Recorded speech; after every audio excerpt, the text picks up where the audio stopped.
శ్రీసింహ మాట్లాడతారు. Thank you. Hello అండి, అందరికీ నమస్కారం. థ్యాంక్ యూ అండి. బట్ ఈ టీంలో లీడర్ నేను కాదండి, మా సీనియర్ తను. ఎస్, ఇవాళ నాకు చాలా చాలా లక్కీగా అనిపిస్తుందండి. జనరల్గా టీజర్ లాంచ్ ఈవెంట్లకు వచ్చినప్పుడు ఇంటర్వ్యూస్లో కానీ ప్రెస్ మీట్స్లో కానీ మా సినిమా గురించి, మా సినిమా ఇది, ఈ జానర్ ఇలా ఉండబోతుంది, ఈ కామెడీ ఉండబోతుంది, ఈ యాక్షన్ ఉండబోతుంది అని చాలా చాలా చెప్పాల్సి వస్తుంది మా సినిమా గురించి.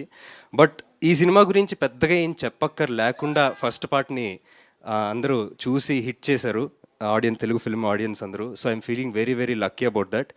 అండ్ అలాగే ఫస్ట్ పార్ట్ చాలా నాకు మెసేజ్లు వచ్చాయండి అప్పట్లో. ఫస్ట్ ఇది ఎలా థియేటర్లో ఎలా మిస్ అయ్యాం, ఇలాంటి సినిమా థియేటర్లో చూడాలి కదా, ఈ థియేటర్లో చూస్తే ఇంకా ఎక్స్పీరియన్స్ అదిరిపోయి ఉండేది, ఓటీటీలో చూసాం అని చెప్పి చాలా చాలా మెసేజ్లు వచ్చాయి. వాళ్ళందరి కోసం ఇంకా ఇంకా double the fun, double the thrill, everything, double the experience ఉండేటట్టుగా సెకండ్ పార్ట్ 13 సెప్టెంబర్ థియేటర్స్లో వస్తుంది. So please come and experience మత్తు వదలరా in theatres. Thank you so much. Thank you so much. ఏంటిది బాహుబలి 2 లాగా మేము కూడా ఆ సీక్వెల్ అనుకోవచ్చు? అక్కడ ఫ్రేమ్లో కనిపిస్తున్నారు మీరు అండ్ సత్య గారు, రానా గారు అండ్ ప్రభాస్ గారు అనుకోవాలా? అంతకు మించి అంతకు మించి. I love this.